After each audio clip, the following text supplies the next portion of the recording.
Bienvenue tout le monde dans cette nouvelle émission des Gardiens de la Terre. Alors aujourd'hui, j'ai le plaisir d'interviewer Élise Girard, qui est la directrice d'une entreprise qui s'appelle Créateurs de Forêt.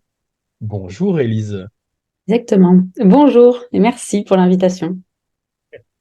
Alors Élise, avant qu'on parle un peu de Créateurs de Forêt, en quoi ça consiste, est-ce que tu peux te présenter, qui tu es, quel est un peu ton parcours et voilà. Avec plaisir.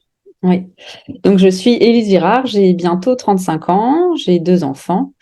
Et donc, moi, j'ai un parcours, j'ai un diplôme d'ingénieur que j'ai obtenu à Lyon en matériaux. C'est un diplôme assez généraliste. J'ai travaillé 7 ans dans le secteur de l'industrie automobile. Et après, petit à petit, j'ai voulu, enfin, mes convictions personnelles écolo se sont confirmées et j'ai voulu changer. J'ai changé pas mal de choses dans mon quotidien et il restait le volet travail. Donc, j'ai souhaité aussi évoluer de manière professionnelle. Donc, j'ai d'abord changé, je dirais, mes manières de me déplacer, de consommer, que ce soit alimentaire ou les vêtements, etc. Et j'avais toujours ce travail dans une usine qui fabrique des pièces pour les voitures. Et je ne dis pas qu'il ne faut pas utiliser de voiture, mais moi, je voulais plus faire ce travail. C'était trop compliqué pour moi. Donc, j'ai opéré une reconversion. J'ai d'abord travaillé dans l'économie circulaire et puis j'ai rejoint le projet Créateur de forêt. Donc, on a créé l'entreprise en 2021. Alors maintenant, on va un peu plus parler de créateur de forêt, parce que bon, d'après son nom, on imagine un peu à quoi ça correspond, mais est-ce que tu peux nous dire en quoi consiste le projet réel? Bien sûr. Donc, Créateur de forêt, donc c'est une entreprise. Alors, on a aussi plusieurs qualités adossées à ce statut d'entreprise. On est une entreprise à mission. Donc, ça veut dire qu'au-delà des objectifs classiques d'une entreprise qui sont économiques, on a des objectifs aussi environnementaux et sociétaux. Donc, environnementaux, ça paraît logique avec le nom de notre structure. Et, euh, et on s'est rendu compte aussi qu'il y avait beaucoup de volets social, sociétal liés à ces enjeux-là, qui sont en fait vraiment intimement liés. On est aussi, on a l'agrément ESUS, donc ça veut dire qu'on est entreprise solidaire d'utilité sociale. Donc, même si on est une entreprise commerciale, on est dans le champ de l'ESS, l'économie sociale et solidaire. Donc voilà, ça c'est les grandes bases de créateurs de forêt. Et donc nous, donc créateurs de forêt, c'est un nom, c'est ce qui nous permet aussi d'attirer le plus grand nombre, parce que quand même la plupart des gens aiment les arbres, aiment la forêt. Et derrière ça, il se cache un peu plus que la forêt finalement, c'est plutôt la biodiversité au sens large.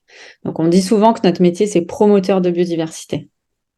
Donc en fait, notre rôle, c'est de trouver des terrains qui sont plutôt abîmés par le passé par peut-être des activités humaines et d'essayer de trouver des terrains où il est intéressant que l'humain intervienne pour donner un coup de boost, pour aider à améliorer l'écosystème. On va nous-mêmes créer tout un écosystème de compétences pour aller trouver des écologues, des pépiniéristes, des lycées horticoles, les agriculteurs. Enfin, on travaille vraiment avec toutes les compétences qui sont nécessaires pour mener à bien le projet, des associations environnementales aussi. Et comme je le disais tout à l'heure, c'est une reconversion. On est deux associés et mon associé Baptiste Trény, c'est aussi pour lui une reconversion. Donc on n'est pas forcément les sachants. Nous, notre rôle, c'est plutôt chef d'orchestre et d'aller chercher toutes les personnes pour les fédérer autour d'un projet collectif. Et ensuite, il faut aussi financer ces projets qui ont un certain coût. Donc, on va aussi chercher des entreprises et des particuliers. Donc, à partir de 6 euros le mètre carré, on parraine des mètres carrés de biodiversité pour financer les projets. Donc, ça permet aussi de rattacher les entreprises à ces projets-là. Notre but, c'est d'avoir le plus de partenaires différents autour du projet pour sensibiliser le plus de monde possible, en fait. Hmm. Aussi bien les novices que les plus expérimentés. Et donc si je résume un petit peu il y a une municipalité ou un particulier qui a un terrain, qui se dit bah ce terrain il est un peu oui où il a ramassé ou alors il est un peu tout plat, il y a rien et il vous appelle pour replanter finalement on va dire, plusieurs essences d'arbres et tout pour composer, Exactement. on va dire, un ensemble qui, dans 5 ans, 10 ans, va redevenir une vraie forêt avec des essences différentes et c'est ça. Exactement. Oui, il faut même plus de temps. Alors, j'ai oublié peut-être une précision. On protège les espaces pendant 99 ans. C'est le maximum qu'on puisse faire en France. Donc, en fait, la commune, elle va, donc ce que je disais, c'est pas elle qui va financer le projet, mais elle met à disposition le terrain, elle reste propriétaire. Par contre, elle s'engage à nos côtés pour préserver l'espace sur 99 ans. Donc, il y a un document chez le notaire qui permet de nous lier par rapport à ça. Et après, sur toutes les phases du projet, on essaye de limiter au maximum notre impact. Donc, on va choisir le plus local possible. Pour les plants, on travaille sur des essences. Il y a un label qui s'appelle Végétal Local pour vraiment travailler sur les essences de notre région. Et puis, le plus diversifié possible, parce que le but, c'est d'avoir le plus de biodiversité possible. Donc, d'avoir, par exemple, des arbres qui vont fleurir à différentes périodes de l'année pour toujours avoir des choses pour les pollinisateurs, d'avoir de la nourriture pour les oiseaux, pour les insectes. Donc, le but, c'est d'avoir une variété pour pouvoir donner le gîte et le couvert à le plus d'espèces possible. Ouais, vous recréez des petits oasis, quoi. C'est ça, ces petits îlots de tranquillité. On essaye de redonner de l'espace aux vivants, aux multiples vivants. Et l'humain en fait partie, donc l'humain est pas ce ne sont pas des terrains qui sont mis sous cloche. On peut aller s'y promener. Il y a souvent un chemin qui traverse le projet. Donc l'humain a tout son intérêt à aller dedans. Et on a aussi des panneaux pédagogiques sur place pour expliquer tout le montage du projet et puis aussi donner des nouvelles sur OK, on a planté 1500 arbres et arbustes de 30 essences différentes, mais grâce à ça, quel insecte qu'il y a eu, quel oiseau il y a eu, quel serpent il y a pu y avoir, voilà, de donner des informations sur tout le vivant qui a pu se créer sur cette parcelle. Parce que moi, j'ai vu après que vous aviez déjà au moins une douzaine de projets. Alors, il y en a qui sont en cours, en C'est ça, financement, en réalisation, il y en a qui sont réalisés aussi. Et exactement. c'est quoi la taille en moyenne, la taille d'un terrain à Ah, bah, biodiversifier, j'allais dire. nous, on travaille plutôt sur des petites surfaces. On travaille entre alors nos projets vont entre 1 hectare et 6 hectares. Maintenant, on commence à partir de 2 hectares. C'est un des critères qu'on donne aux communes quand on est à la recherche de terrain. Donc 20 000 mètres carrés. Et le projet le plus important que l'on porte en ce moment, donc on va planter en janvier 2024, ça sera en Dordogne sur un terrain de 6 hectares. Et ce projet il est assez intéressant parce que justement on a cette diversité d'actions. On a une mare qu'on a un peu agrandie pour avoir plus de biodiversité liée à ce milieu-là, à cet écosystème-là. On a sur 6 hectares, il y a 1 hectare dont on ne va pas agir puisqu'il y a déjà en fait des pousses, une bonne dynamique existante. Donc on ne va pas la toucher, donc on appelle ça la libre évolution. Et puis l'autre, ce qui reste, c'était très abîmé parce que c'est une ancienne coupe rase. Donc les sols sont très compacts. Donc là, il y a un intérêt à ce qu'on intervienne pour déjà redonner une chance au sol de se reformer et puis planter des arbres et des arbustes pour que ça reparte de façon beaucoup plus diversifiée que ça aurait pu le faire naturellement finalement. Et là, ce projet de 6 hectares en Dordogne, c'est qui est à l'initiative de ce projet? C'est Le une municipalité, une... Oui, c'est le maire, c'est à Jor, la commune de Jor. C'est une toute petite commune. Et en toute honnêteté, en fait, ce maire, il nous a contactés dès le début de notre initiative en 2021. En 2021, on lui a dit que non, on n'était pas prêt pour 6 hectares. Donc, on a d'abord fait des projets de 2 hectares, 1 hectare. Et cette année, on lui a dit qu'on se sentait prêt pour gravir cette marche. Donc, lui, après, les solutions qui se proposaient à lui, c'était soit de replanter une forêt de pins, monoculture, ou de panneaux photovoltaïques. Et donc, lui a décidé, c'est une décision politique avec le conseil municipal, de faire autrement. Il avait entendu parler de notre initiative et donc il a confié ce terrain à Créateur de Forêt pour qu'on fasse quelque chose de beau et de plus vivant que ce qu'on lui proposait par d'autres alternatives. Et tous les projets que vous avez, c'est avec des municipalités ou il y a aussi des projets privés ou des projets d'entreprise ou de... C'est majoritairement des collectivités. On a peu de projets par les privés. C'est aussi par le coût, hein, parce que c'est quand même assez cher comme projet. Et les entreprises, c'est un sujet sur lequel on va travailler, du fait qu'il y ait de la demande finalement des entreprises qui parrainent des mètres carrés de biodiversité avec nous et qui ont, du coup, on les sensibilise parce qu'on leur explique tout le projet, pourquoi se saisir de cet enjeu-là. Et donc certains nous disent, bah moi, devant notre terrain, devant nos bâtiments, on a, alors pas 2 hectares, mais même on a 5000 mètres carrés, est-ce qu'on peut faire quelque chose? Donc c'est un aspect qu'on est en train de travailler pour pouvoir aider aux entreprises à faire revenir du vivant aussi sur leur foncier. Parce que les entreprises possèdent quand même pas mal de terrain. Oui. Il y a un enjeu aussi là-dessus. Et il y a un enjeu aussi de sensibilisation, parce qu'un salarié va passer tous les jours devant. Donc après, on ne peut pas mesurer à quel point ça va faire effet de boule de neige de voir son entreprise qui change un peu ses pratiques d'entretien, dire est-ce que je fais ça chez moi, et puis changer les mentalités. Donc ça, c'est vrai que c'est dur à évaluer, mais il y a un enjeu aussi du fait que le salarié passe tous les jours devant et peut plus facilement s'approprier le projet qu'un projet que nous, on porte sur une parcelle un peu éloignée. Et justement, là, tu parlais de en fait, d'exemplarité, enfin de que si la société fait ça, peut-être que la personne, elle va se dire oui, mais il faut peut-être que je le fasse. Est-ce que vous avez des interventions, et si j'allais dire éducatives, avec des jeunes, Oui. pour expliquer vos projets, pour intervenir? Est-ce que ça fait partie aussi Oui. de l'initiative du projet ou... Oui, oui, ça fait complètement partie. En fait, pour nous, c'est aussi important de planter que de sensibiliser. C'est vraiment les deux piliers de notre entreprise. Et déjà, sur les chantiers, on va travailler avec des lycées agricoles, des lycées horticoles qui vont venir faire la plantation. Ils sont pas juste en exécutant. On va leur demander en amont de travailler sur l'organisation du chantier. Donc, ça leur permet de s'approprier le projet. Puis, on leur explique que c'est un maillon important du projet, parce que c'est la concrétisation. Et donc, à ce moment-là, on va présenter l'entreprise, présenter pourquoi, en fait, on a créé cette entreprise, parce que la biodiversité n'est pas en forme. Donc, leur expliquer pourquoi nous, on a eu euh, ces chiffres qui nous ont marqués, ces rencontres. Nous, c'est beaucoup la création de l'entreprise, c'est beaucoup ça, hein, c'est beaucoup des rencontres, des livres, des chiffres percutants et qui nous ont dit, ben, il y a plein de possibilités, de solutions. Ça peut être justement de changer un peu ce qu'on a dans notre frigo, de changer la manière de se déplacer. Nous, notre solution, c'était de proposer une entreprise. Mais il y a plein de solutions possibles à cet enjeu de la biodiversité. Et du coup, oui, on leur explique ça. Et puis, on est aussi toutes et tous au sein de Créateurs de Forêt. Donc actuellement, on est 5 personnes. On est tous animateurs de la fresque de la biodiversité. Donc, c'est des outils, peut-être que tu connais, la fresque du climat. C'est un outil collaboratif avec des cartes.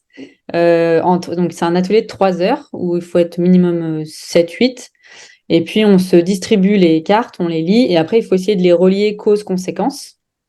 Et ça permet, sur la fresque de la biodiversité, de voir tous les services qui sont rendus gratuitement par la biodiversité. Tout à l'heure, je parlais des pollinisateurs. Voilà, la pollinisation, la régulation de l'eau, enfin, tous ces services qui sont donnés gratuitement par la nature. Nous, les activités qu'on fait aussi grâce à la nature, quand on se loge, toutes les matières premières, il y a beaucoup de choses qui sont issues de la nature, les médicaments, enfin, il y a plein de choses, comment on s'habille, etc. Et puis, nous, les activités humaines et les conséquences que ça peut avoir sur la biodiversité. Donc, en 3 heures de temps, on arrive à voir des grandes définitions de biodiversité, d'écosystème, et de voir aussi des solutions, de voir qu'est-ce qu'on peut agir au niveau individuel, collectif. Donc, voilà, ça dépend si on le fait. Ça, on peut le faire moi, je l'ai déjà fait en lycée, et puis aussi en entreprise. Et l'entreprise peut prendre des décisions d'action collective au sein de l'entreprise. Alors, moi, c'est vrai que dans Les Gardiens de la Terre, je trouvais que c'était que Créateurs de Forêt, c'était vraiment une super initiative parce que pour moi, Les Gardiens de la Terre, c'est pas autrement des choses exceptionnelles, mais c'est vraiment intégré dans son quotidien un autre fonctionnement, une autre conscience. Et on voit bien que quand on étudie un petit peu la biodiversité, que la forêt, elle est le tissu de... Parce qu'il y a les animaux qui reviennent, les insectes qui sont là, ça permet à d'autres végétaux de pouvoir pousser dessous. Enfin, ça crée aussi de l'humus. Enfin, il y a vraiment quelque chose, on voit bien que dans les sols, plus on coupe des arbres et plus il y a tout qui se dégrade, quoi. Oui. Donc ça, c'était vraiment chouette de voir qu'en fait, il y a des gens qui ont l'élan parce que moi, je suis quelqu'un de lambda. Ça veut dire que je me dis, ah, bah, il faudrait changer les choses, mais peut-être qu'il y a des choses que je fais pas dans mon quotidien. Et de voir justement des personnes qui se disent, bah, nous, on va le faire concrètement, puis on replante des forêts, quoi. Moi, je trouve Mm. ça génial, en fait. Merci. Et après aussi, les personnes qui contribuent à nos projets, les contributeurs, ils sont invités à participer à la plantation. Ça, c'est pareil, c'est important parce que c'est concret. Et ce qui est bien aussi en plantation, c'est qu'on est tous à égalité. Donc, même si, il y a une entreprise qui vient, peu importe le poste dans l'entreprise, là, on est les bottes aux pieds. Souvent, il pleut quand même, parce qu'on plante en décembre ou janvier. Donc, on peut avoir des belles journées, mais parfois, il y a un peu de la pluie. On est tous au même niveau, même avec, justement, là, on fait aussi venir les écoles. Donc, la commune qui met à disposition le terrain, on va lui proposer aussi que les écoliers puissent participer, parce que dès le plus jeune âge, en général, ça marque quand même de dire bah, j'ai planté cet arbre et puis si c'est des gens qui habitent ici, qui restent ici, ils pourront revenir dans 30 ans, dans 50 ans et dire moi quand j'étais enfant, j'étais là et j'ai planté ça. Donc ça c'est assez chouette d'avoir un peu un événement intergénérationnel et aussi différentes compétences entre ceux qui n'ont jamais planté un arbre et puis les lycéens de lycée horticole dont c'est leur formation. Donc c'est hyper intéressant d'avoir ces échanges entre les plus novices, les plus passionnés, les enfants qui, pour eux, c'est une évidence, c'est très simple. On y va, on est à fond, ils sont toujours super contents. Donc ça, c'est vraiment des super moments. Là, on va bientôt arriver en saison de plantation. Donc on a hâte de retourner sur le terrain voir les gens. Oui, puis c'est une belle initiative parce que de faire participer aussi les gens, ça les impacte parce qu'ils se sentent touchés et puis acteurs. Parce que Oui. souvent, on voit l'état du monde autour de nous. Enfin, moi, je vois, c'est de me dire, oui, ben, je suis touché par des trucs, mais en même temps, de me dire, mais c'est quoi mon champ Mm. d'action? Et là, que les personnes sont acteurs, en plus, c'est des personnes locales, elles vont pouvoir prendre soin de cet espace parce que elles y auront contribué. Donc, peut-être que d'elles-mêmes, ou elles vont en parler, ou ça va faire boule de neige pour qu'elles puissent acter ça, quoi. Donc ça, c'est chouette. Complètement, ils peuvent s'approprier le projet et en être aussi garant, le protéger. Puis après, on essaie aussi de diffuser un peu de connaissances parce que c'est vrai que, et moi la première, hein, parce que j'ai expliqué mon parcours, c'est pas des choses que j'ai appris à l'école. Et du coup, j'étais quand même assez déconnectée du vivant. Et au niveau des connaissances, je pense qu'on a perdu quand même pas mal de génération en génération sur les noms des arbres, le nom des oiseaux, le nom des champignons, etc. Et ça, je trouve que c'est assez enthousiasmant, c'est que ça vient assez vite. Maintenant, je connais un peu plus d'arbres, d'oiseaux, et puis il y a tellement de diversité dans le vivant qu'on peut forcément trouver une espèce qui nous intéresse. Il y a des gens qui vont être passionnés des araignées, d'autres des champignons, des abeilles, mais il y a forcément une espèce sur laquelle on se dit j'ai envie d'en savoir plus, j'ai envie de reconnaître les chants d'oiseaux ou comment vit tel animal, telle plante. Donc je pense que dans toute la diversité, on peut forcément trouver quelque chose avec lequel on a plus d'attrait, on est plus en lien. Et on se dit, ça, c'est mon truc et j'ai envie d'en apprendre plus. Et ça vient assez vite. On a la capacité quand même d'apprendre assez vite des choses. Donc, il faut pas se dire, c'est foutu, on sait plus rien sur la nature. Il y a plein de connaissances à redécouvrir. Et moi, j'avais une question aussi, c'était, bon, vous travaillez dans le projet avec des gens qui travaillent en pépinière, des écoles horticoles, des paysagistes, mais est-ce que vous travaillez aussi avec des gens qui sont plus spécialisés dans les insectes, les animaux, enfin j'allais dire des naturalistes ou des botanistes qui ont vous dire ben voilà telle espèce elle a besoin de tel arbre, je sais pas s'il a un écureuil, ben il va plus aller dans tel arbre que dans tel autre. Et est-ce que petit à petit vous intégrez aussi des spécialistes de toutes les couches de la biodiversité? Oui, en fait, la personne qui nous conseille sur les arbres et les arbustes à planter, déjà, c'est toujours une personne en local, donc qui connaît un peu, qui connaît bien la biodiversité du coin. Et qui est écologue, naturaliste, pour nous accompagner. Donc, dans la région Poitou-Charentes, on travaille surtout avec Alain Persuis, qui est un ancien forestier, un forestier résistant, et qui est auteur de livres aussi, et qui est vraiment un passionné ornithologue aussi. Donc, c'est lui qui nous apporte ces connaissances-là. En Dordogne, on travaille avec Jean-Claude Noir, qui est aussi auteur de livres, et qui nous permet d'avoir cette vue et sur toutes les espèces et pour apporter après le plus de, comme je disais, d'abri et de nourriture pour un maximum d'espèces.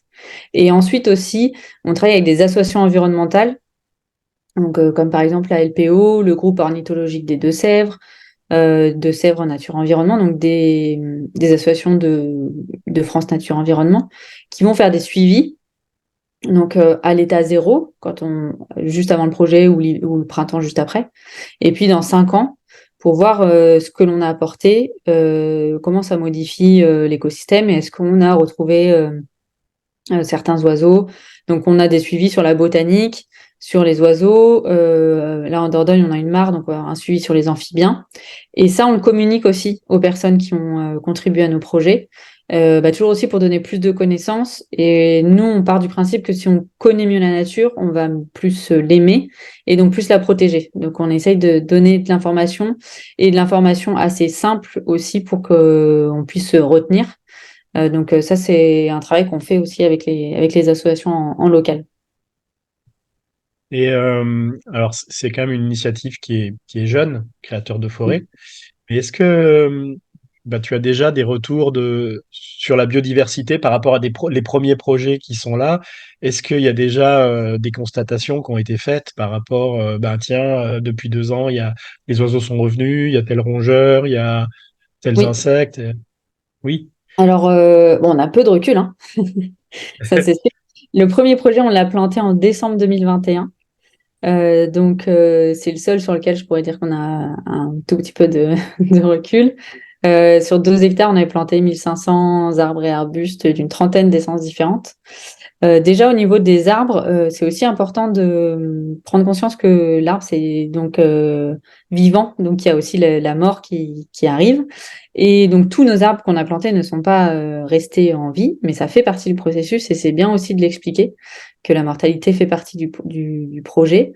En juin dernier, on a été regarder justement cette mortalité. On a eu 16% de mortalité, donc on est assez content. C'est quand même un bon score par rapport à la moyenne voilà, de nos jours, avec les difficultés, les sécheresses. En plus, un projet qu'on a planté en décembre 2021, donc qui a vécu l'été 2022, qui a été quand même très très chaud.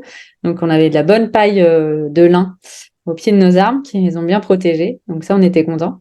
Et après, oui, on a des observations. Donc sur notre site internet, on peut aller sur la photothèque du projet et voir toutes les espèces qu'on a observées, parce qu'il y en a plein qu'on ne voit pas, mais toutes celles qu'on a observées.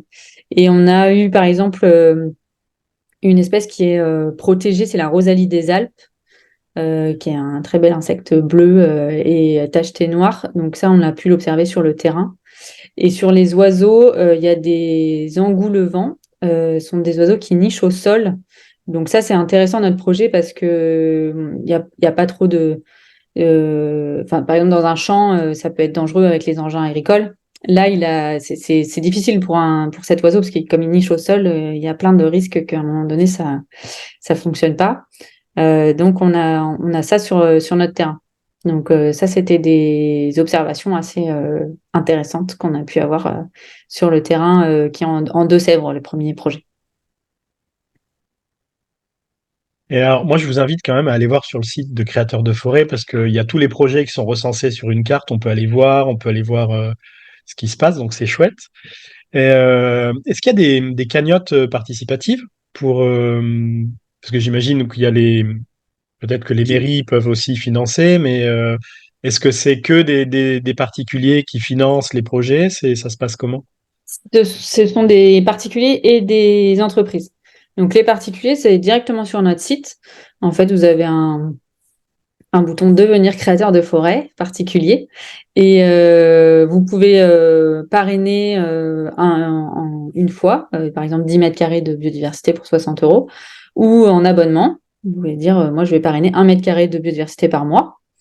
Et là, on approche en période de fin d'année, donc il y a aussi des cartes cadeaux. Donc, il y a des cartes cadeaux pour Noël. Il y a aussi des cartes cadeaux qui font sens pour des naissances, parce que c'est quand même voilà, la forêt, la biodiversité pour les générations futures aussi, enfin aussi pour les générations présentes. Planter un arbre pour chaque naissance, ça serait chouette, ça. Ouais, voilà. Il y a aussi pour les décès, il y a aussi des cadeaux qui peuvent faire sens comme ça pour les mariages. Donc ça directement sur notre site pour les particuliers. Et pour les entreprises, elles nous contactent et elles ont un contrat de partenariat en fait avec nous, un contrat de parrainage, comme une entreprise qui va sponsoriser un club de sport finalement. C'est un contrat de sponsoring. Et du coup, on va voir avec elles sous quelle modalité elles peuvent participer en fonction de leur budget, parfois en fonction de l'activité aussi. On a par exemple une agence immobilière qui parraine des mètres carrés de biodiversité à chaque vente. Ce qui fait que s'il n'y a pas eu de vente, elle n'a pas de dépenses par rapport à créateur de forêt. Donc, c'est lié à son activité pour pas impacter non plus trop l'entreprise. Il y a des entreprises de toute taille. Et des fois, c'est sur du ponctuel parce que c'est un projet local juste à côté. Et du coup, ça va permettre aussi aux salariés d'aller directement sur le terrain et d'en profiter. Et puis des fois, c'est plutôt ce qu'on préfère, hein, c'est d'avoir quelque chose de plus pérenne, parce que la biodiversité, c'est du long terme. Et ça, on essaye aussi de l'expliquer. C'est pas facile, parce qu'il faut expliquer que c'est du temps long, que déjà 99 ans, c'est bien, mais il faudrait bien plus.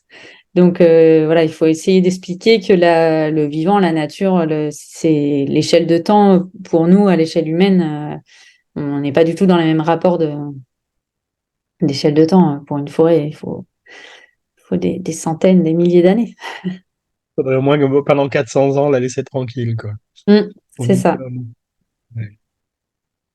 Donc, Donc, bah, en tout cas, si vous avez envie de parrainer des mètres carrés de forêt, n'hésitez pas à aller sur le site devenir créateur de forêt. Comme ça, vous saurez que ben il y a une partie de la biodiversité qui va revivre et qui va se régénérer grâce à vous. Donc, n'hésitez pas en tout cas. exactement, il y Et a peut-être un projet pas loin de chez vous. oui, sûrement. Après, j'ai vu que vous êtes quand même beaucoup plus dans l'ouest Oui. de la France pour l'instant. Oui. Et là, c'est ça ma question d'après aussi, c'est est-ce que bah, la vocation, c'est de d'étendre ce projet de partout? C'est quoi la suite de Créateur de forêt pour toi? Alors, pour nous, la suite, c'est de pouvoir intervenir là où il y a besoin. Donc, j'ai quand même envie de dire malheureusement, parce qu'il y a beaucoup de besoins. Je dis malheureusement parce que nous, on préférait que notre entreprise n'ait pas besoin d'exister, que on puisse préserver naturellement, j'ai envie de dire, notre environnement. Mais pour l'instant, on doit exister. Et des fois, on dit souvent, on aimerait à un moment devenir ringard et qu'on n'ait plus besoin de nous, justement, pour qu'on puisse, que chacun, en fait, puisse se reconnecter un peu à ça, à la nature et se rendre compte, enfin, quand je dis reconnecter, c'est aussi se rendre compte qu'on en fait partie, qu'on en est intimement lié et que, du coup, c'est aussi se protéger, nous, que de protéger le reste du vivant. Donc, nous, notre grande mission, c'est quand même d'essayer Donc, on a cette mission très concrète de protéger des espaces, puisque c'est indispensable pour redonner des espaces de tranquillité, et aussi de sensibiliser le plus grand nombre pour essayer de faire aussi bouger un peu les mentalités. Donc, les terrains, après, nous, c'est aussi en fonction des opportunités, des collectivités qui arrivent à mobiliser du foncier qui correspond à nos critères de taille et d'intérêt écologique, puisqu'il y a déjà un terrain qu'on a refusé, puisqu'on a été sur place avec notre écologue, et il nous a dit, mais là, il y a déjà une très belle dynamique toute seule, et là, il n'y a pas besoin d'intervenir. Donc nous, on est quand même une entreprise d'action, et du coup, s'il n'y a pas besoin d'intervenir, on ne va pas aller sur un projet juste pour faire quelque chose de gadget. Enfin voilà, si le terrain vit sa vie dans une belle dynamique, on ne va pas aller intervenir. Donc on ira là où il y a besoin. On a des terrains un peu type ou favoris, je sais pas comment dire, les anciennes coupes rases, avec sont des terrains très abîmés. Donc coupe rase, c'est quand on rase à blanc une forêt, peu importe, enfin tous les arbres. Et puis aussi, on a travaillé sur des anciennes décharges de déchets inertes qui sont souvent juste recouverts de terre et d'herbe. Et puis une ancienne station d'épuration aussi, on a travaillé sur ce projet-là. Donc c'est aussi essayer de donner une deuxième vie à un terrain qui a pu être utilisé par l'homme. Et nous, on aime bien dire qu'on essaye d'aggrader le terrain et lui donner une deuxième vie plus reposante. C'est Bien. chouette. Ah oui, on est, en tout cas, on est motivé, on est passionné aussi de pouvoir créer ces initiatives, les développer et puis les transmettre. Donc, et toujours dans d'un souci de limiter notre impact et même d'avoir des impacts positifs. On travaille aussi avec des structures d'insertion pour l'entretien, parce que quand vous parrainez 1 mètre carré de biodiversité, il y a donc toute la conception, donc il y a quand même un gros temps de préparation du chantier. Il y a le chantier en soi avec les arbres, les protections, le paillage, etc. Et les 5 premières années, on va faire ce que je disais avec les associations environnementales, du suivi et aussi de l'entretien, parce qu'il faut quand même au début donner toutes ces chances à nos plants, remettre de la paille avant l'été, pour être sûr que remettre les protections, pour pas que les animaux mangent les plants. Donc, cet entretien, on travaille souvent avec des structures d'insertion. Donc, on essaye aussi si on peut, avoir un impact positif sur le territoire. Et tu me disais que des fois, il y a des sites où il y a des chemins avec des panneaux explicatifs. Ça, c'est entretenu par les municipalités après, ou ça incombe aussi. Et, nous, on l'entretient pardon, les 5 premières années. Et ensuite, oui, ça retombe à la charge de la commune, puisque la commune reste propriétaire du terrain.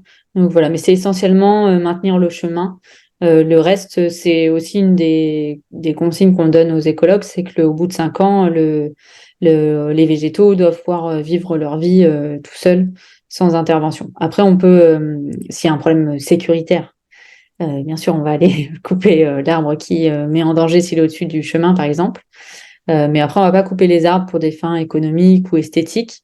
Et même si on coupe un arbre pour questions sécuritaires ou écologiques, parce que parfois ça peut arriver, on va garder tout le bois sur place, parce que le bois mort a aussi un gros intérêt. Donc, on fait pas de sortie de végétaux des terrains. Donc ça, c'est pareil, c'est contractualisé avec la commune, c'est des points importants. Donc, une fois que le projet est lancé, ok, il y a 5 ans d'entretien un petit peu, enfin de, c'est la suite de la plantation, quoi, pour voir si les arbres vont bien. Et après, donc, pendant les 94 prochaines années, il y a personne qui intervient sur le site, au point de vue paysager, au point de vue Non. c'est laissé, j'allais dire, Oui, à part pas à le l'abandon, chemin. mais de la nature, quoi. Oui, en libre évolution, à part le Le but, chemin qui va être entretenu. ouais. Sinon, le but, oui, c'est de laisser sa chance à la nature et de faire ses choix, parce que, comme je disais, il y aura de la mortalité, il y a de la concurrence, mais en tout cas, de laisser faire et d'observer, de voir ce que ça peut donner aussi. Et puis peut-être que dans 10 ou 20 ans, et en même temps, il y aura des réintroductions d'animaux en même temps que vous allez créer des forêts. Ouais, Vous allez peut-être. lancer l'initiative des forêts, puis dans 10 ans, il y en a dit, bah, sur ces forêts-là, nous, on va réimplanter des oiseaux, ça Oui, oui, serait c'est chouette. possible. C'est des lieux accueillants, propices pour ces espèces, c'est possible.